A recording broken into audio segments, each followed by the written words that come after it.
እንተ የሆንኩት እንደዛ እንኳንም ሆኖ እዛች ጋር ቆንክ ዘፈኑ መቼ ቆንክ ነው አላቆንኩም። ምን ያህል ጊዜ ሰራ? ከዛ በኋላ ብዙ ሄድኩኝ ይመስለኛል ወደ 6 ዓመት ዘፍኛለሁ። ከዛ በኋላ በዛ አይነት ከጌታ ጋር ተዛመድ ቆየን አሜሪካ መጣሁ። ላሳጥብላችሁ አሜሪካ አበጋዝን ይዞ መጣሁ። አበጋዝ ዶክተር አበጋዝ ምሮት ሽታያ ልጅ ነበር ይዞ መጣሁ። ቱር አደረገ ሄኖክን ታውቁታላችሁ። ሁለቱን ይዤ ብዙ ቱር አደረገ ሌሎችም ጨመረና ልክ እዚህ መጥቼ 1 ዓመት ከተኩል ቱር ካደረግኩ በኋላ አንድ ቀን ከሰማይ ድምጽ ሰማሁ። ከዛሬ ጀምሮ ከሙዚቃ አሰናብቻለሁ። በህልም ነው የለም አልጋ ላይ ተኝቻለሁ፣ ግን ደስ ሰማን ነውና ድምጽ ላይ መጣሁ።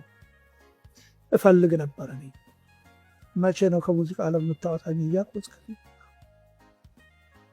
ከዛ በፊት ግን ቸርች እንደጀመርኩ አንድ ሰው ሙዚቃ አቁም ቢለኝ በቦክስ ነው የምለው እል ነበር። ያለ ማጫፋሪ መሆን አልፈልግም፣ የከረፋ ኑሮ መኖር አልመኝም፣ ኃጢአት ማራገፊያ ወደብ አልሆንም፣ ላለፈው ይበቃል አትነግድብኝም፣ በሰይጣን ሽንገላ አልጠመዘዝም፣ ከሚወስደኝ ጌታ ልቤን አላርቅም፣ ለቅቼብሃለሁ አልሞኝልህም፣ ኢየሱስ ጌታ ነው ማለቴን አልተውም። የኢየሱስ ወታደር ነኝ፣ እወጋለሁኝ አልሸነፍም፣ ለሰይጣን እጄን አልሰጥም።